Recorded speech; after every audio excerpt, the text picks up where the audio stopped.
ایک دفعہ صلوات پڑھیں گے.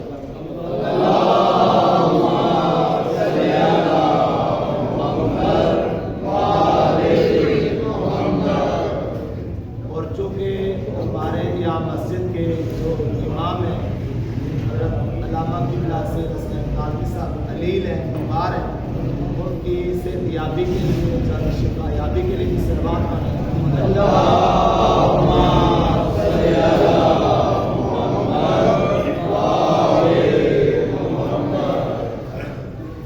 اعوذ باللہ من الشیطان الرجیم. بسم اللہ الرحمن الرحیم.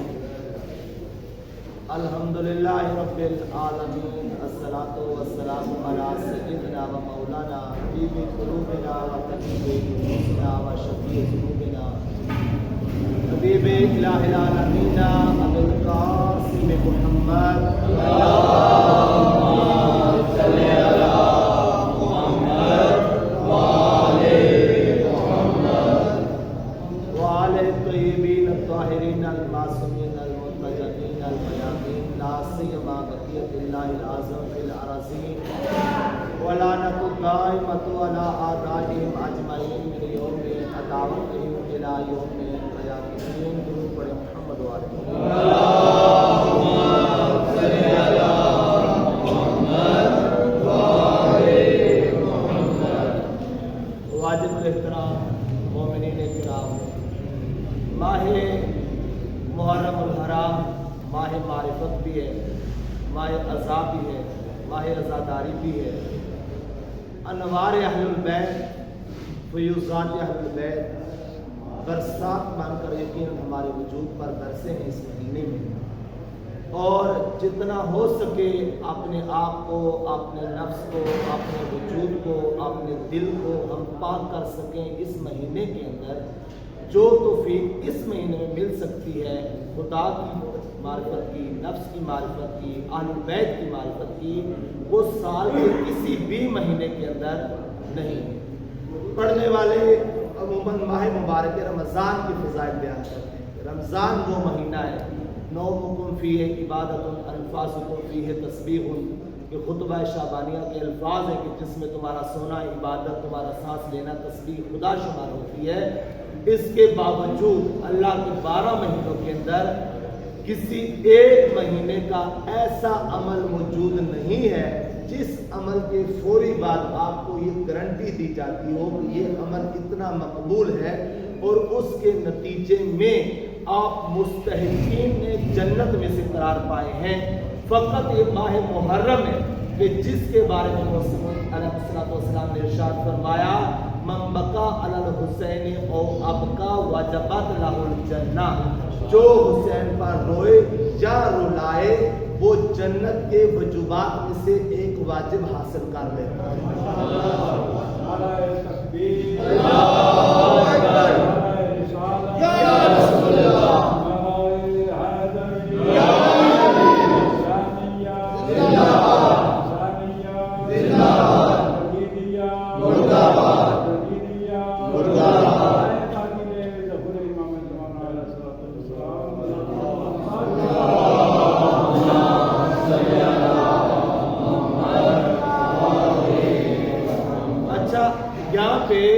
عموماً اس حدیث کا بھی ترجمہ ہمارے یہاں یہ کیا جاتا ہے جو بھی روئے یا جو بھی رلائے اس کے اوپر جنت واجب ہو جاتی ہے. یعنی کیا واجب سے ہم مراد لیتے ہیں یعنی وہ جنت حاصل کر لیتا ہے. کہیں پہ بھی کلمہ حصول نہیں لکھ رہا کہ آپ نے جنت حاصل کر لی، کہا گیا ہے آپ پر جنت واجب ہو. جو بھی مسلمان ہوتا ہے اس کے اوپر نماز واجب ہوتی ہے، روزے اس پر واجب ہے، استطاعت ہونے پر حج اس پر واجب ہے، خمس اس پر واجب ہے، جہاد اس پر واجب ہو جاتا ہے. ایک ہوتا ہے واجب ہونا، ایک ہوتا ہے اس واجب الادا کا ادا بھی ہو جائے. جنت واجب ہو جائے گی، نماز واجب ہے لیکن ادا کب ہوگی؟ جب اس کی شرائط پوری ہو جائے گی. اس کی شرطیں کب پوری ہوگی؟ جب انسان بالغ ہو جائے، جب انسان عاقل ہو جائے، اس کا لباس پاک ہو جائے، وہ قبلہ رخ ہو جائے، اس کی شرائط پوری ہو جائے، تب انسان کو نماز کا وجوب حاصل ہوگا. وگرنہ نماز آپ پر واجب ہے. جنت آپ پر واجب ہے، لیکن جنت کا وجوب حاصل کیسے ہوگا یہ اس کے بعد والی شرائط ہے وہ جب ہمارے لہذا یہ ترجمہ کرنا کہ ایک شخص کچھ بھی نہ کہے، سارا سال اسی حالت میں رہے، لیکن وہ یہ نتیجہ اس سے نکالنا چاہے کہ اس کو آخر میں فقط امام حسین علیہ السلام پر ایک آنسو کے بدلے میں جنت حاصل ہو جائے گی، جنت واجب ہو چکی ہے اس کے اوپر، یعنی اب یہ جنت میں جائے گا، کب جائے گا، کیسے جائے گا، کن شرائط کے ساتھ جائے گا، یہ کلام وہاں پہ ہونا، لیکن یہ یقین ہو جانا چاہیے کہ یہ جنت میں جائے گا۔ اور چونکہ میں آپ کو زیادہ تھکاؤں نہیں، نیا موضوع شروع نہ کروں، آپ جمعے کے خطبے میں جو موضوع سن رہے تھے میرا دل چاہتا ہے میں اسی کو ہی ادامہ دوں اور آپ کی ضیافت ایمانی میں اضافے کے لیے اور رزق معرفت میں ایک اور باب کا اضافہ ہو جائے۔ سلوات پڑھ لیں۔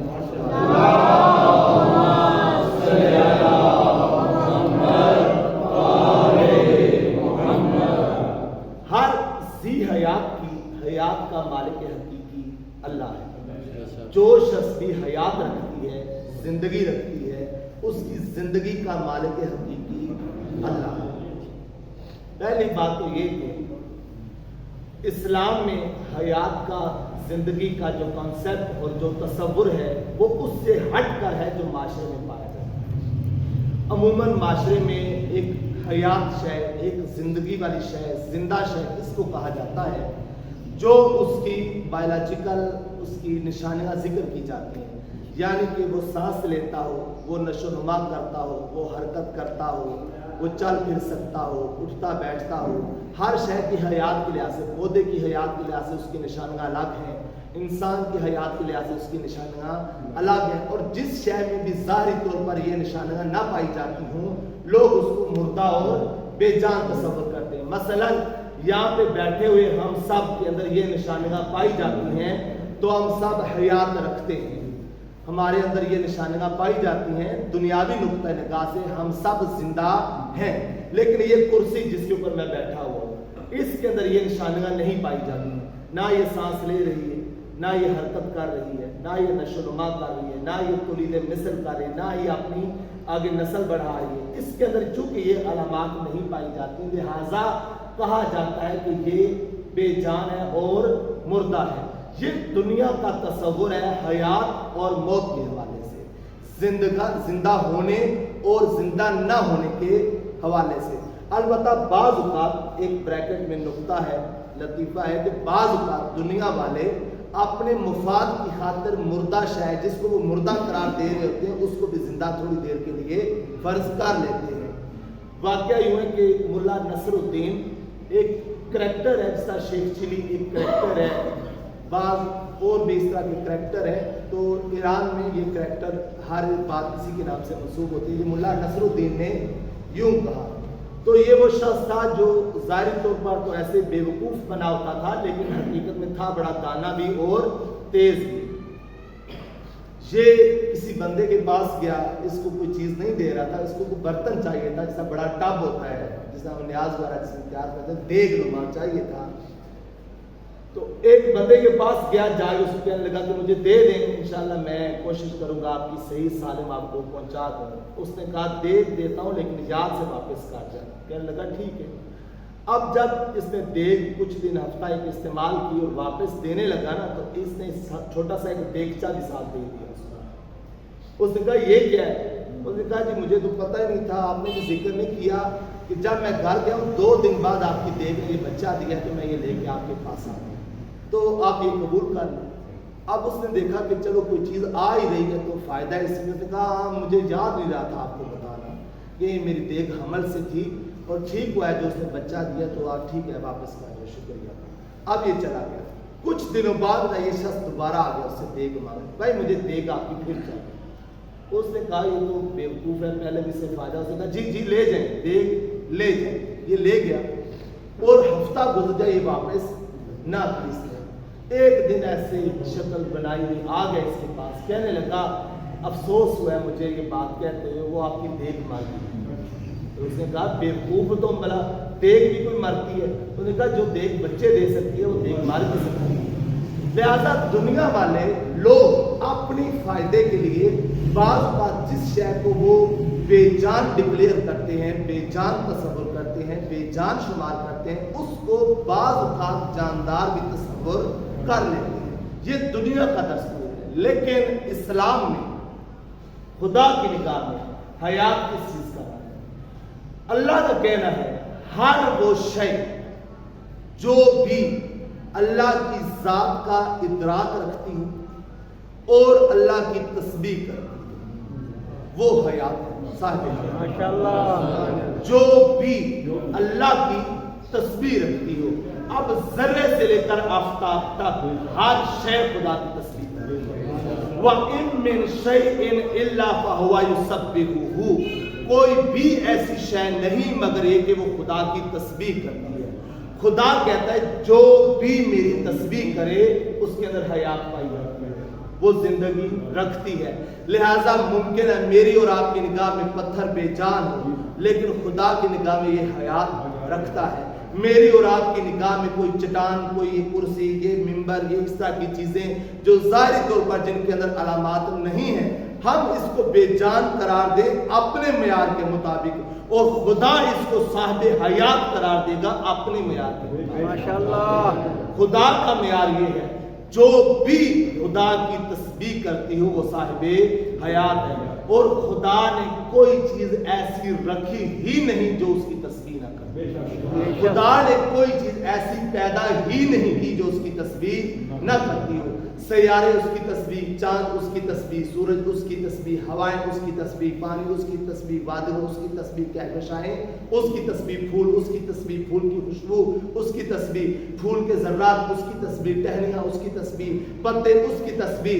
غرض یہ کہ آپ ذرے کا سینہ چیریں اس کے اندر نکلنے والا ایٹم بھی خدا کی تسبیح، اور خدا کہتا ہے جو شے بھی تسبیح کرتی ہے وہ صاحب حیات، اس کے اندر زندگی پائی جاتی ہے۔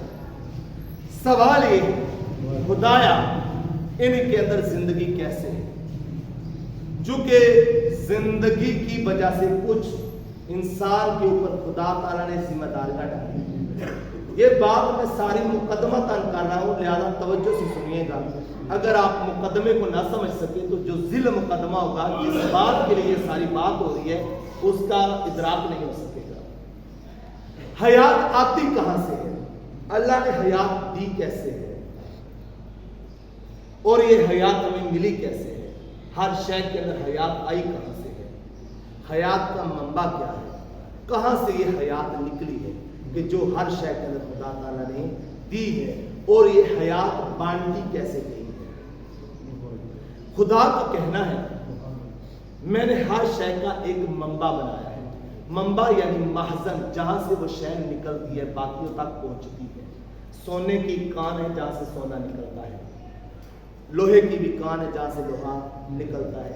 یہ آپ نے انگوٹھیوں کے اندر کسی نے فیروزہ، عقیق، جو بھی پتھر پہنا ہوا ہے، اس کی بھی کوئی کان ہے جہاں سے یہ چیز نکلتی ہے۔ آج کے جدید دور میں پیٹرولیم کے ذخائر ہیں، گیس کے ذخائر ہیں، لیتھیم کے ذخائر ہیں، مختلف دھاتوں کے ذخائر ہیں جو زمین سے نکلتی ہیں، ایک منبع سے باہر آتی ہیں۔ خدا کہتا ہے اسی طریقے سے سمجھو میں نے کائنات کے اندر کی حیات کا بھی ایک منبع رکھا ہے جہاں سے حیات لوگوں کو ملتی ہے۔ خدایا وہ منبع کیا ہے جہاں سے تو نے حیات بنائی ہے؟ تو خدا کے لیے کہنا ہے، معصوم فرماتے ہیں ان اللہ خلق الحیات من ولایت محمد و آل محمد۔ خدا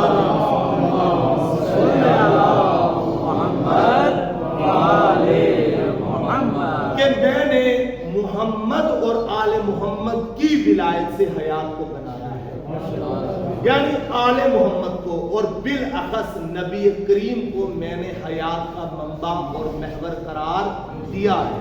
حتیٰ حضرات معصومین نے بیان فرمایا، قرآن کی یہ جو آیت ہے، یا ایھا الذین آمنوا استجیبوا للہ وللرسول اذا دعاکم لما یحییکم، اے ایمان والو اللہ اور اس کے رسول کی بات کو پر لبیک کہنا جب وہ تمہیں بلائے، کیوں؟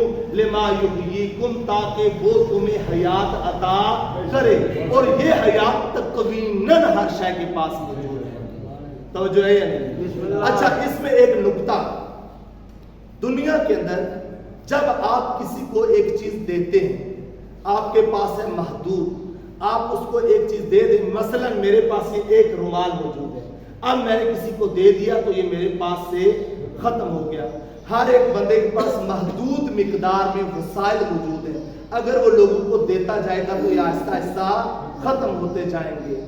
اگر ایسی عطا ہو، یعنی میں ہر ایک بندے کو دیتا جاؤں لیکن میرے پاس بھی ختم نہ ہو، پہلے والی حالت کو ایسی عطا جس کے اندر اگر کسی کو کچھ دے دیا جائے اور پیچھے ختم نہ ہو، اس کو کہتے ہیں تجلی، اور جہاں کسی کو کچھ عطا کر دینے کے بعد پیچھے سب کچھ ختم ہو جائے، اس کو کہتے ہیں تجافی۔ بات مشکل ہو گئی، یہ نقطہ سمجھنا بہت ضروری ہے، تجلی اور تجافی۔ اللہ نے جو کچھ بھی دیا ہے وہ تجلی ہے، اور اللہ کے علاوہ انسان جو کچھ بھی کسی کو دے گا وہ تجافی ہے۔ یعنی جہاں پہ عطا کرتے رہے اور عطا کبھی ختم نہ ہو اس کو تجلی کہتے ہیں، اور جہاں پہ ایک نہ ایک دن ایک چیز ختم ہو جائے اس کو تجافی کہتے ہیں۔ اب سوال یہ ہے، یہ جو رسول اللہ ہر ایک کو حیات دے رہے ہیں، ان کے نور سے اللہ نے حیات کو تخلیق کیا ہے، یہ حیات کا ملنا تجلی ہے یا تجافی ہے؟ اگر میرے ساتھ ہیں آپ لوگ، یہ تجلی ہے یا تجافی ہے؟ تجافی کیا؟ یعنی ایک وقت آئے گا یہ ختم ہو جائے گی۔ تجلی یہ ہے کہ ایک ملتی رہے، صبح قیامت تک اربوں خربوں ملینز افراد بھی آ جائیں، وہ صاحب حیات بھی ہو جائیں، پھر بھی یہ حیات ختم نہ ہو۔ تو خالق کا کہنا ہے جو میں عطا کرتا ہوں یا جو میرے یہ وسیلے عطا کرتے ہیں، میری عطا بھی تجلی ہے، میرے وسیلوں کی عطا بھی تجلی ہے، نہ میرے خزانوں سے ختم ہوتی ہے نہ ان کے خزانوں سے ختم ہوتی ہے۔ اور یاد رکھیں ایک اور نقطہ بھی میں یہاں پہ بیان کروں آپ کو سمجھانے کے لیے، آپ ہر نماز میں ایک سلام پڑھتے ہیں روزانہ، ہر تشہد جب سلام پڑھتے ہیں، السلام علیکہ ایھا النبی ورحمۃ اللہ وبرکاتہ۔ کیا مطلب؟ اے نبی، ایھا النبی، اے نبی آپ پر سلام ہو۔ عربی زبان میں آپ کے سامنے جو شخص ہوتا ہے نا، آپ کو نظر آ رہا ہوتا ہے، اس کو بلانے کے لیے 4 سے 5 الفاظ ہیں۔ آپ لفظ یا کے ذریعے بلائیں گے، مثلا سامنے ڈاکٹر صاحب بیٹھے ہیں، میں ان کو کہوں یا دکتور، عربی زبان میں اے ڈاکٹر، یا کوئی بھی فرد بیٹھا ہوا میں کہتا ہوں، اس کا نام لے کے کہتا ہوں، ٹھیک ہے؟ یا فیاض ماسٹر صاحب بیٹھے ہوئے، جو بھی شخص ہو، یا محسن کہہ کے بلاتا ہوں جو آپ کے سامنے۔ دوسرا لفظ ہے آ، عین زبر حمزہ زبر آ۔ آ کا بھی مطلب ہوتا ہے اے، جو آپ کے سامنے، یا ایا، حیا، اے، ایو، یہ 5 الفاظ ہیں جو آپ کے سامنے موجود شخص کو بلانے کے لیے استعمال ہوتے ہیں۔ میں بڑا راز کا نقطہ دینے لگا ہوں، اگر آپ کی توجہ ادھر رہے۔ 5 لفظ ہیں آپ کے سامنے بلانے کے لیے۔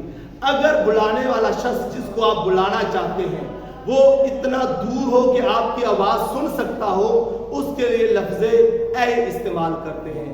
اے جابر، اے فلان، اے یعنی آپ کی آواز سن رہا ہے لیکن آپ کے سامنے نہیں، اور اگر سامنے ہو لیکن دور ہو، آپ کو نظر بھی آ رہا ہو، آپ کی آواز بھی سن رہا ہو بھی آپ سے دور، اس کے لیے لفظ آ استعمال کرتے ہیں۔ آ جابر، اے جابر، اس کا بھی ترجمہ ہوگا اے جابر۔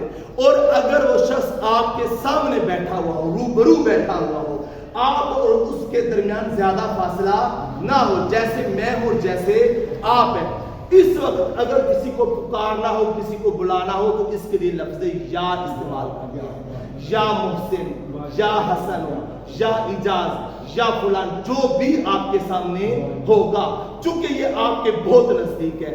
لیکن اگر کوئی آپ کے اتنا نزدیک ہو کہ وہ آپ سے جدا بھی نہ ہو لیکن درائن حال آپ دو ہوں، آپ الگ ہوں وہ الگ ہوں، لیکن وہ آپ کے ساتھ اتصال اور اتحاد اتنا رکھتا ہے کہ وہ آپ سے جدا بھی نہیں، اب اس کو مخاطب کرنا ہے جو آپ کی روح میں بستا ہو، اب اس کو بلانا ہے جو آپ کے دل میں بستا ہو، اب اس کو بلانا ہے جس کے ساتھ آپ کی روح جڑی ہو، اس کے لیے لفظ ایھا استعمال کرتے ہیں۔ آپ روزانہ کیا کہتے ہیں؟ السلام علیکہ یا ایھا النبی، اے نبی آپ پر سلام ہو. یہ کیوں سلام ہے؟ خدا نے کہا جہاں جہاں بھی محمد کی طرف سے لوگوں تک حیات پہنچے گی وہاں وہاں محمد پر درود و سلام ہے. یعنی وہ ہر وقت میرے ساتھ ہیں. وہ حیات ایسی ہے تجلی کی صورت میں میرے پاس ہوتے ہوئے وہ صاحب حیات ہیں، میرے ساتھ رہتے ہوئے وہ مجھ سے جدا ہے. لہذا میں نے ان پر درود پڑھنا ہے یہ تصور کرتے ہوئے، یہ ایمان و یقین رکھتے ہوئے کہ وہ میرے ساتھ ہیں. ماشاءاللہ. یہ اتحاد ہے حیات کا، یہ حیات کی عطا ہے. اب اگر آئے سوچیں، اللہ نے کہا تھا، میں بس ختم کرنے لگا ہوں، آخری بات. خدا نے کہا حیات کا مالک میں ہوں. پتہ چل گیا تو مالک ہے چونکہ تو خالق ہے، تو نے سب کو خلق کیا ہے، تو نے سب کو بنایا ہے. پروردگارہ تو نے اپنے علاوہ، دیکھیں ولی، خدا نے کیا کہا کہ میں کیا ہوں؟ ولی. اور لاؤ ولی الذین آمنوا، وہ لوگ جو ایمان لائے ان کا ولی کون ہے؟ اللہ. یخرجہم من الظلمات الی النور، وہ ان کو ظلمات سے نکال کر نور میں لے جاتا ہے. اللہ کہہ رہا میں ولی ہوں. پروردگارہ تو ولی ہے. کیوں ولی ہے؟ ولی کا معنی یہ ہوتا ہے جس کو بھی آپ کی زندگی پر آپ سے زیادہ حق حاصل ہو وہ تمہارا ولی ہے. ولی کا مطلب جس کو بھی آپ پر، آپ کی زندگی پر آپ سے زیادہ حق حاصل ہو وہ ہے ولی. اللہ کیوں ولی ہے؟ اس لیے کہ وہ خالق ہے، وہ زندگی کا بھی خالق ہے. میری زندگی سے زیادہ اس کو حق حاصل ہے میرے اوپر کیونکہ میں اس کی مخلوق ہوں. ٹھیک ہو گیا. پروردگار تو نے تو ایک اور اعلان کر دیا، انما ولیکم اللہ ورسولہ. اے ایمان والو میں بھی ولی ہوں، میرا رسول بھی ولی ہے. تو ولی تھا تو کہ تو خالق تھا. رسول کس لیے ولی ہے؟ اس لیے کہ وہ یہ حیات تقسیم کر رہا ہے. اور پروردگار رسول بھی ولی ہو گیا. تو نے تو کچھ اور بھی کہہ دیا، انما ولیکم اللہ ورسولہ والذین آمنوا الذین یقیمون الصلاۃ ویؤتون الزکاۃ وهم راکعون. اور وہ لوگ بھی ولی ہیں جو حالت رکوع میں زکات دیتے ہیں. پروردگار تو ولی تھا چونکہ تو خالق تھا. رسول ولی تھا چونکہ رسول حیات عطا کرتا تھا، تقسیم کرتا تھا. اور وہ کس شان میں ولی ہے جو حالت رکوع میں زکات دیتا ہے؟ خدا کہتا ہے اس لیے کہ حیات کو میں نے اس کی ولایت سے پیدا کیا. ماشاءاللہ.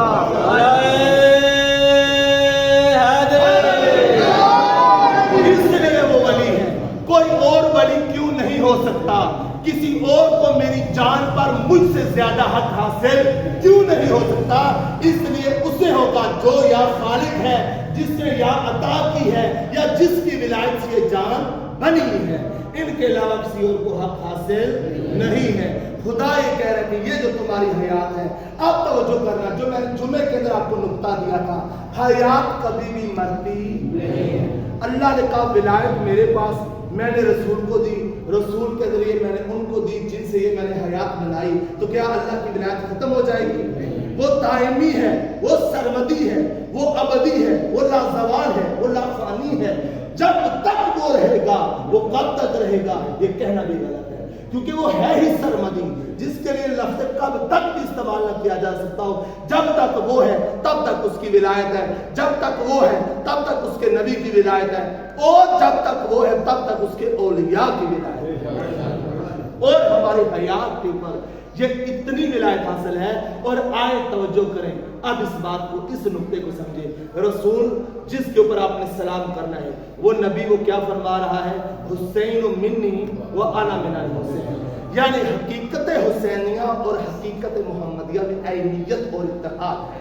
جہاں پر نبی ہوگا وہاں پر حسین ہوگا، جہاں پر حسین ہوگا وہاں پر نبی ہوگا. اور چونکہ حقیقت عینیت سے کیا مراد ہے ایک الگ تفسیر ہے، لیکن اتنا یاد رکھیں اللہ نے ولایت کسی کی نمازوں کی وجہ سے نہیں دی، کسی کے ساتھ خوش ہو کر نہیں دی. خدا نے ولایت ان کو دی ہے جن کے وجود سے ولایت نے جنم لیا.